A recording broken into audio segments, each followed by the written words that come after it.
Hello students, welcome to Time to Learn Easy. New International Order புதிய பன்னாட்டு ஒருங்கமைவு. By 1941, the United States and Britain began to give serious consideration to the need for international cooperation for achieving lasting peace among all nations. 1941 சுதந்திரமான எல்லா உலக நாடுகளுக்கிடையே ஒரு நிரந்தரமான அமைதியை பேண தேவைப்படக்கூடிய ஒரு பன்னாட்டு ஒத்துழைப்பு குறித்து அமெரிக்க ஐக்கிய நாடுகளும் பிரிட்டனும் தீவிர கவனம் செலுத்த தொடங்கிச்சு. International economic and financial stability were also important objectives. அதாவது பன்னாட்டு பொருளாதாரம், நிதி இதோடைய நிலைச்ச தன்மையும் ரொம்ப முக்கியமான நோக்கமாக இருந்துச்சு. All these would need international organizations with members of the various nations across the world working together for these common objectives. இந்த பொது நோக்கங்களுக்காக உலகத்தோடைய பல்வேறு நாடுகளை சேர்ந்த உறுப்பினர்கள் சேர்ந்து செயல்படக்கூடிய பன்னாட்டு அமைப்பு ஒன்று தேவைப்பட்டுச்சு. This ultimately resulted in the establishment of the United Nations, the World Bank, and the International Monetary Fund, with many associated organizations which deal with basic issues of importance for all societies and countries. அதாவது இந்த முயற்சியோடைய இறுதியாக தான் United Nations ஐக்கிய நாடுகள் சபை, world bank அப்படின்னா எனது உலக வங்கி, இன்டர்நேஷ்னல் மானிட்டரி ஃபண்ட் அப்படின்னா பன்னாட்டு நிதி அமைப்பு. ஸோ இந்த எல்லாம் சேர்ந்து எனது எல்லா நாடு சமூகம் இதோடைய முக்கிய அடிப்படை அம்சங்கள் குறித்து நடவடிக்கை எடுக்கிறதுக்காக அதோடைய துணை அமைப்புகளும் சேர்ந்து என்ன செய்யப்பட்டது, நிறுவப்பட்டது. United Nations. The first initiative for the United Nations came from the United States and Britain in 1941 when they issued a joint declaration known as the Atlantic Charter. அதாவது ஐக்கிய நாடுகள் சபை நிறுவுவதற்கான முன்முயற்சியை அமெரிக்க ஐக்கிய நாடுகளும் பிரிட்டனும் 1941 அட்லாண்டிக் சாசனத்தின் வழியாக வெளியிட்டன. This declaration of the United Nations was accepted by all the 26 countries which were fighting against the Axis powers, that means Germany, Italy and Japan, on New Year's Day 1942. அதாவது ஐக்கிய நாடுகள் சபையோடைய பிரகடனம் 1942 புத்தாண்டு தினத்தன்னைக்கு இந்த ஆக்சிஸ் பவர்ஸ், அதாவது எனது Germany, Italy, Japan இதுக்கு எதிராக போர் செஞ்சு வந்த 26 நாடுகளால் ஏற்றுக்கொள்ளப்பட்டது. The Charter of the United Nations was signed on June 26, 1945 by 51 nations. அதுக்கப்புறம் ஐக்கிய நாடுகள் சபையோட சாசனத்தில் 1945 வருஷம் ஜூன் 26 நாள் 51 நாடுகள் என்ன செஞ்சாங்க, சைன் பண்ணாங்க. India, which was not an independent country, then also was a signatory to the charter. அதாவது இந்தியா அப்போ சுதந்திர நாடாக இல்லை அப்படிங்கிறதுனால சாசனத்தில் கையெழுத்து போடலை. Now the United Nations have 193 member states and each one, big or small, has an equal vote in the United Nations. ஆனால் இப்போ யுனைடெட் நேஷன்ஸ் இதில் 193 உறுப்பு நாடுகளை இருக்குது. ஒவ்வொரு நாடும் சின்னதோ இல்லை பெருசோ, ஸோ ஐக்கிய நாடுகள் சபையில் சமமான வாக்குகள் ஒவ்வொரு நாட்டுக்குமே உண்டு.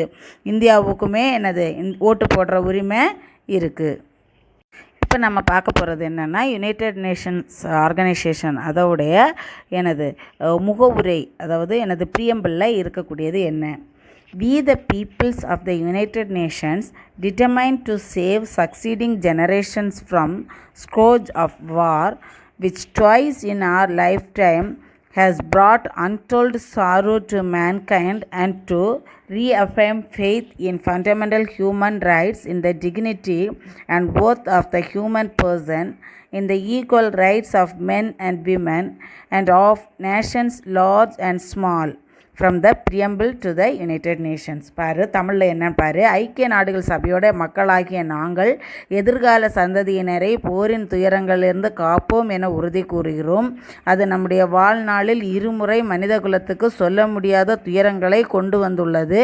மேலும் அடிப்படை மனித உரிமைகள், மனித பண்புகளை பெற்றுக்கொள்ள தனிநபர்களின் கண்ணியம், மதிப்பு, ஆணுக்கும் பெண்ணுக்கும், சிறிய நாட்டுக்கும் பெரிய நாட்டுக்கும் சம உரிமைகள் ஆகியவற்றின் மீதான நம்பிக்கையை மீண்டும் உறுதி செய்வோம். இது முகவரையில் இருக்குது. General assembly and security council, அதாவது பொது சபை பாதுகாப்பு அவை ரெண்டும். The United Nations functions almost like any government through its principal organs which are similar to the legislative, executive and judicial wings of the state. அதாவது ஐக்கிய நாடுகள் சபை கிட்டத்தட்ட எல்லா அரசுகளை போலவே அரசுக்குரிய சட்டம் இயற்றுதல், நிர்வகித்தல், நீதித்துறை இந்த எல்லா இதுக்கு நிகரான அமைப்புகளோட தான் வந்து என்ன செய்து செயல்படுது. இந்த general assembly is the body in which each member state is represented. அதாவது ஜென்ரல் அசெம்பிளி பொது சபையில் எல்லா உறுப்பு நாடுகளும் பிரதிநிதியாக இருக்குது.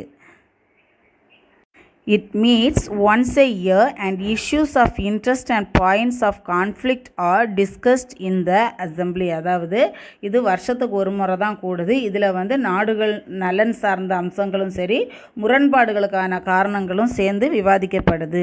The Security Council has 15 members. அதாவது பாதுகாப்பு இதில் 15 உறுப்பு நாடுகள் இருக்குது. 5 countries, the United States, Britain, France, Russia and China are permanent members and there are 10 temporary members who are elected in rotation. அதாவது இதில் எனது 5 உறுப்பு நாடுகளான பிரிட்டன், பிரான்ஸ், ரஷ்யா, சீனா வந்து எனது நிரந்தர உறுப்பு நாடுகளாக இருக்குது.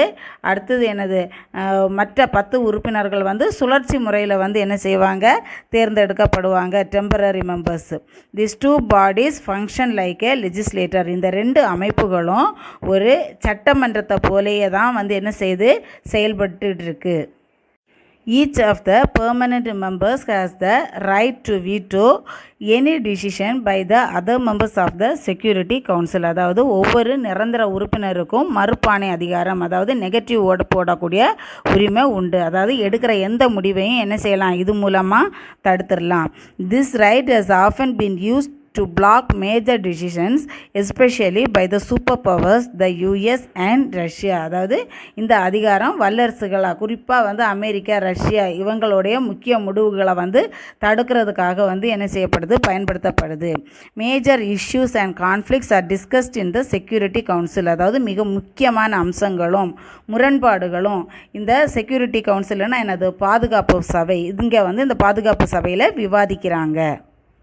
அட்மினிஸ்ட்ரேட்டிவ் ஸ்ட்ரக்சர், அதாவது நிர்வாக அமைப்பு.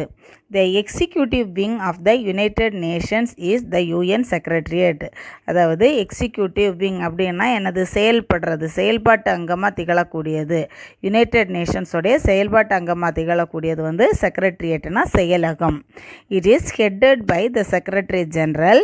இதுக்கு தலைவராக இருக்கக்கூடியது செக்ரட்டரி ஜெனரல், அதாவது பொதுச் செயலாளர். Who is selected by the general assembly on the recommendation of the security council. இவர் வந்து செக்யூரிட்டி கவுன்சில் அதாவது பாதுகாப்பு சபையுடைய பரிந்துரைப்படி ஜெனரல் அசெம்பிளியால் பொது சபையால் தேர்ந்தெடுக்கப்படுகிறார். The secretary general along with his cabinet and other officials runs the United Nations. அதாவது இந்த செக்ரட்டரி ஜெனரல் வந்து தன்னுடைய கேபினெட் மெம்பர்ஸோட மற்ற அதிகாரிகள் இவங்களுடைய துணையோட யுனைடெட் நேஷன்ஸை வந்து ரன் பண்ணுறாரு. The International Court of Justice headquartered at the Hague in Holland is the judicial wing of the United Nation. அதாவது பன்னாட்டு நீதிமன்றம், இன்டர்நேஷ்னல் கோர்ட் ஆஃப் ஜஸ்டிஸ், இது வந்து யுனைடெட் நேஷன்ஸோடைய நீதி நிர்வாக சபை. இது ஹாலந்தில் உள்ள த ஹக்கில் வந்து அமைஞ்சிருக்கு. த economic and social council ECOSOC, the fifth organ of the United Nations, is responsible for coordinating all the economic and social work of the United Nations. அதாவது பொருளாதார மற்றும் சமூக மன்றம், அதுதான் எக்கனாமிக் அண்ட் சோஷியல் கவுன்சில்னு சொல்லுவோம். இது யுனைடெட் நேஷன்ஸோடைய ஃபிஃப்த் ஆர்கனாக இருக்குது. United Nations வந்து எடுத்துக்கக்கூடிய எல்லா எக்கனாமிக் சோஷியல் ஒர்க் சம்மந்தமான பணிகளை வந்து ஒருங்கிணைக்கிறது வந்து இந்த அமைப்புடைய வேலை. The regional economic commissions functioning for regional development across the various regions of the world, Asia Pacific, West Asia, Europe, Africa and Latin America are the organs of ECOSOC. அதாவது உலகில் பல்வேறு பகுதிகளில், அதாவது ரீஜனல் டெவலப்மெண்ட், அதாவது வட்டார வளர்ச்சி அப்படின்னு சொல்லுவாங்க. Asia Pacific, West Asia, Europe, Africa, Latin America இந்த மாதிரி நிறைய எனது ரீஜியன்ஸோட எனது பொருளாதார ஆணையங்கள் வந்து என்ன செய்யுது, செயல்படுது. செயல்படுது. அதாவது வட்டார பொருளாதார ஆணையங்கள் அப்படின்னு சொல்லுவோம். ஒரு ரீஜினல் டெவலப்மெண்ட்டுக்காக இது எக்கோசோக்கோடைய ஆர்கன்ஸாக செயல்படுது. They have been very successful and have been headed by eminent economist like Gunnar Myrdal. இது வந்து ரொம்ப சக்ஸஸாக செயல்படுது. இதுக்கு வந்து தலைமையாக குன்னார் மித்ரல் போன்ற பொருளாதார வல்லுநர்கள் வந்து தலைமையேற்றிருக்காங்க.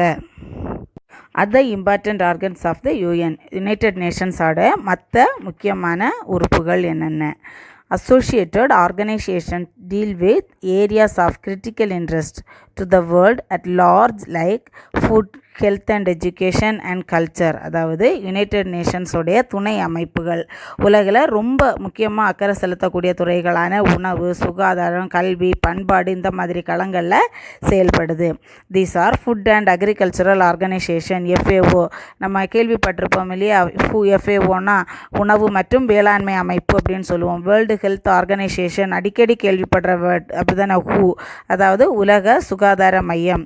யுனெஸ்கோனா எனது United Nations educational, scientific and cultural organisation. அதாவது யுனைடெட் நேஷன்ஸ் அதாவது ஐநாவுடைய எனது கல்வி, அறிவியல் மற்றும் பண்பாட்டு அமைப்புன்னு சொல்லுவோம். இதெல்லாம் ரொம்ப முக்கியமான உறுப்புகள். There are also special organizations funded voluntarily by member countries. அதாவது இதை தவிர வேறு சில சிறப்பு நிறுவனங்களும் அதோடைய மெம்பர் கண்ட்ரிஸோடைய நிதி உதவியோட செயல்படுது. The two best known among them are UNICEF, United Nations Children's Fund, which promotes child health and welfare across the world, and the UNDP, United Nations Development Program, which focuses on development. So அதில் ரொம்ப நல்ல தெரிஞ்ச ரெண்டு அமைப்புகள். First one வந்து United Nations children's fund, அதாவது ஐநா குழந்தைகள் நிதி நிறுவனம் யுனிசெஃப். இது உலகம் முழுவதிலும் உள்ள குழந்தைகளுடைய உடல் ஆரோக்கியத்தையும் மற்ற நலன்களையும் முன்னெடுக்க பணி செய்யுது. இன்னொன்று வந்து ஐநா வளர்ச்சி திட்டம், அதாவது United Nations development plan, UNDP. இது வந்து வளர்ச்சி திட்டங்களில் வந்து கவனம் செலுத்துது. இது ரெண்டுமே யுனைடெட் நேஷன்ஸோட இம்பார்ட்டண்ட் ஆர்கன்ஸ் தான். Activities of the UN, ஐநாவின் செயல்பாடுகள். Over the decades, the United Nations has expanded its activities in response to the changing problems facing the world. அதாவது கடந்த 10 வருஷத்தில் உலகம் எதிர்கொண்ட மாறி வரக்கூடிய பிரச்சனைகளுக்கு ஏற்றவாறு ஐக்கிய நாடுகள் சபை வந்து தன்னுடைய செயல்பாடுகளை விரிவாக்கம் செஞ்சுருக்கு. Thus, in the 1960s, decolonization was an important issue. அதாவது 1960களில் வந்து காலனி ஆதிக்க நீக்கம் அப்படிங்கிறது ஒரு முக்கியமான பிரச்சனையாக இருந்துச்சு. Human rights, the problems of refugees, climate change, gender equality are all now within the ambit of the activities of the United Nations. அதாவது மனித உரிமைகள், அகதிகள் பிரச்சனை, பருவகால மாற்றம், அப்புறம் பாலின ஆண் பெண் சமத்துவம், இந்த மாதிரி இப்போ இருக்கக்கூடிய ஐக்கிய நாடுகள் வந்து எனது சபையோடைய செயல்பாட்டு வளையத்துக்குள்ளே இதெல்லாமே இருக்குது. A special mention must be made of the UN peacekeeping force, which has acted in many areas of conflict all over the world. ரொம்ப சிறப்பாக வந்து கட்டாயம் சொல்ல வேண்டிய விஷயம் என்னென்னா ஐநாவுடைய அமைதிப்படை. இது வந்து உலகம் முழுவதும் எனது மோதல்கள் வந்து அரங்கேறிய பல இடங்களில் வந்து இது வந்து என்ன செஞ்சுருக்கு, பணி செஞ்சிருக்கு. The Indian Army has been an important part of the peacekeeping force and has been deployed in many parts of the world. அதாவது நம்முடைய இந்தியன் ஆர்மி இருக்கு இல்லையா, பணிக்காக வந்து பல இடங்களில் பணியமர்த்தப்பட்டிருக்கு. வேர்ல்ட் பேங்க், அதாவது உலக வங்கி. The World Bank and the International Monetary Fund, referred to as the Bretton Woods twins, were both established in 1945 after the Bretton Woods Conference in 1944. அதாவது பிரெட்டன் வுட்ஸ் ட்வின்ஸ் இரட்டையர்கள் அப்படின்னு சொல்லக்கூடிய வேர்ல்ட் பேங்க் உலக வங்கி, அப்புறம் international monetary fund பன்னாட்டு நிதி அமைப்பு, இது ரெண்டுமே 1944 நடந்த பிரெட்டன் வுட்ஸ் மாநாடு கான்ஃபரன்ஸுக்கு பிறகு 1945 நிறுவப்பட்டது. located in Washington DC in the United States. They have the same membership since a country cannot be a member of the bank without being a member of the fund. இந்த ரெண்டு நிறுவனங்களுமே அமெரிக்காவில் Washington நகரில் தான் இருக்குது. ரெண்டுமே சம எண்ணிக்கையில் உள்ள உறுப்பினர்களை தான் கொண்டிருக்கு. ஏன்னா ஒரு நாடு வந்து இன்டர்நேஷ்னல் மானிட்டரி ஃபண்டில் வந்து உறுப்பினர் ஆகாமல் வேர்ல்ட் பேங்கில் மெம்பராக ஆக முடியாது. Two main organs of the World Bank are the International Bank for Reconstruction and Development (IBRD) and the International Development Agency (IDA). Together they are often referred to as the World Bank. அதாவது உலக வங்கி world பேங்கோடைய ரெண்டு முக்கிய அங்கங்கள் என்னென்னா international bank for reconstruction and development, அதான் IBRD.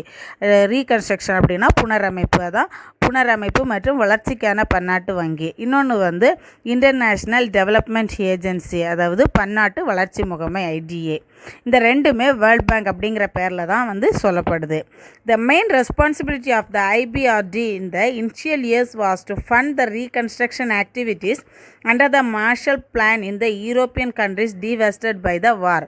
அதாவது இந்த ஐபிஆர்டியோடைய பணி வந்து தொடக்கத்தில் வந்து எப்படி இருந்துச்சுன்னா, போர்னால் வந்து சீர்குலைஞ்சு போன யூரோப்பியன் கண்ட்ரிஸை வந்து ரீகன்ஸ்ட்ரக்ட் பண்ணக்கூடிய நடவடிக்கைகளை மேற்கொண்ட மார்ஷல் பிளான் இதுக்கு நிதி வழங்குறதா தான் இருந்துச்சு. The agenda later expanded to promote economic development in poorer countries. அதாவது அதுக்கு பிறகு வந்து இது வந்து மற்ற செயல்பாடுகளான ஏழை நாடுகளுக்கு உள்ள பொருளாதார வளர்ச்சியை மேம்படுத்துறது. And the bank lends money to various countries for developmental projects. அதாவது பல்வேறு நாடுகளுடைய வளர்ச்சி திட்டங்களுக்கு கடன் வழங்குறது அப்படின்னு இருந்துச்சு. A further area of interest is poverty alleviation, especially in the rural areas of developing countries. இதோடைய பணி இன்னும் எப்படி விரிவடைஞ்சிச்சுன்னா, பாவர்ட்டி அல்லிவேஷன், வறுமை ஒழிப்பு திட்டத்தை கொண்டு வந்தது, குறிப்பாக வந்து வளர்ந்து வரக்கூடிய நாடுகளில் உள்ள கிராமப்புறங்களில். The International Developmental Agency IDA also lends money to governments for developmental activities. அதாவது ஐடிஏ இன்டர்நேஷ்னல் டெவலப்மெண்ட் ஏஜென்சி, அதாவது பன்னாட்டு வளர்ச்சி முகமை, இது வந்து வளர்ச்சி பணிகளுக்காக தேவைப்படும் அரசுக்கு வந்து நிதி உதவியை வந்து என்ன செஞ்சிச்சு, கடனாக வழங்குச்சு. These loans are soft loans and are given at very low rates of interest for a period of 50 years. இந்த கடன் வந்து ரொம்ப குறைஞ்ச வட்டிக்கு 50 வருஷ கால அளவுக்கு கொடுக்கப்பட்டது. இதை சாஃப்ட் லோன்னு சொல்லி சொல்லப்பட்டுச்சு. The International Finance Corporation (IFC) mainly functions with private enterprises in developing countries. அடுத்தது இந்த இதோடைய வேர்ல்ட் பேங்கோடைய இன்னொரு அங்கம் அப்படின்னா என்னென்னா இன்டர்நேஷ்னல் ஃபினான்ஸ் கார்ப்பரேஷன். இது வந்து இன்னொரு அமைப்பு. இது எப்படி செய்ததுன்னா, வளரக்கூடிய நாடுகளில் உள்ள தனியார் நிறுவனங்களோட இணைந்து வந்து செயல்படுது. In recent years, the bank is actively promoting the achievement of the Millennium Development Goals, which aim at improving living standards, removing illiteracy, empowering women, and improving maternal and child health, improving the environment, and eradicating AIDS. இப்போ ரீசெண்டாக வந்து இந்த bank வந்து 1000வது ஆண்டு வளர்ச்சி இலக்குகளை அடையக்கூடிய சாதனைகளை ஊக்குவிக்கிறதுக்கான ஊக்குவிப்பை வழங்கி வருது. ஸோ அதுக்காக என்னெல்லாம் செய்யுது அப்படின்னா, மக்களுடைய வாழ்க்கை தரத்தை உயர்த்துறது, கல்லாமையை நீக்கிறது, அப்புறம் பெண்களை வலிமை உள்ளவங்களாக ஆக்குறது, அப்புறம் தாய் சேய் நல மேம்பாடு, என்வாயர்மெண்ட்டு அப்படின்னா சூழலியல் மேம்பாடு, அப்புறம் எய்ட்ஸ் ஒழிப்பு, இதையெல்லாம் இதோடைய வளர்ச்சி இலக்குகளை நோக்கி செஞ்சுக்கிட்டு இருக்கு. International Monetary Fund (IMF). The International Monetary Fund was primarily the brainchild of Harry Dexter White and John Maynard Keynes, the famous economists. அதாவது இன்டர்நேஷ்னல் மானிட்டரி ஃபண்ட் வந்து basically Harry Dexter White, John Maynard Keynes அப்படிங்கிற புகழ்பெற்ற பொருளாதார நிபுணர்களுடைய மூளையில் உதித்த குழந்தை. It was formally organised in 1945 with 29 member countries. இது வந்து முதல்ல வந்து என்னது 1945 29 உறுப்பு நாடுகளை கொண்டு முறையாக வந்து என்ன செய்யப்பட்டது, தொடங்கப்பட்டது. It now has a membership of 189 countries. இப்போ வந்து 189 நாடுகள் வந்து இதில் உறுப்பு நாடுகளாக இருக்குது. Its primary objective is to ensure financial stability and development across the world. இதோடைய அடிப்படை நோக்கம் வந்து உலகம் முழுவதிலும் நிதி மற்றும் வளர்ச்சி நிலைத்த தன்மையை வந்து உறுதிப்படுத்துறது. The main agenda is to promote international monetary cooperation, expansion of international trade and exchange stability. So இதோடைய முக்கிய நிகழ்ச்சி நிரல் வந்து பன்னாட்டு அளவில் இன்டர்நேஷ்னல் லெவலில் நிதி சார்ந்த ஒத்துழைப்பை மேம்படுத்துறது, பன்னாட்டு வணிகத்தையும் நாணய செலவாணியையும் வந்து உறுதியாக வச்சிருக்கிறது. The fund lends money from its resources to countries facing balance of payments problems because they are unable to pay for their imports. அதாவது இந்த அமைப்பு பணம் செலுத்துறதுல எனது சமநிலை பிரச்சனைகளை சந்திக்கக்கூடிய நாடுகளுக்கு வந்து கடன் வழங்கும். ஏன்னா இந்த நாடுகளால் தங்களுடைய இறக்குமதிகளுக்கு என்ன செய்ய முடியாது, பணம் செய்ய முடிகிறதில்ல. It however imposes stringent conditions on the borrowing nations to tighten their budgets, practice fiscal prudence to reduce their expenditure. ஆனால் கடன் வாங்குகிற நாடுகள் மேலே இந்த அமைப்பு வந்து வரவு செலவு திட்டங்களை சுருக்கிறது, செலவுகளை சுருக்கிறது, இந்த மாதிரியான கடுமையான நிபந்தனைகளை வந்து என்ன செய்து சுமத்துது. This is often unpopular especially among the developing countries which may have to cut down on various programs which provide subsidies to the people. இந்த நடவடிக்கைகள் பெரும்பாலும் வந்து வளரும் நாடுகளால் வந்து என்ன செய்கிறதில்ல, விரும்பப்படுறதில்லை. ஏன்னா மக்களுக்கு என்னது சப்சிடிஸ் எல்லாம் கொடுப்பாங்க இல்லையா, மானியம் வழங்கக்கூடிய பல்வேறு திட்டங்களை வந்து என்னது இந்த அரசாங்கம் வந்து கைவிட வேண்டிய ஒரு சூழல் உருவாகிறது. இலவச இது கொடுக்கறது, இப்படியெல்லாம் மக்களுக்கு ஒரு சில நலத்திட்டங்கள் வந்து அரசாங்கம் வந்து என்னது செய்ய முடியாது. ஏன்னா அரசாங்கம் கையில் நல்ல நிதி இருந்தால் தான் வந்து என்ன செய்ய முடியும். அப்போது உலக வங்கி வந்து தாராளமாக வந்து என்னது நிதி வந்து கொடுத்துக்கிட்டு இருந்தால் தான் வந்து என்ன செய்ய முடியும், அரசாங்கத்தால் எல்லாம் செய்ய முடியும்.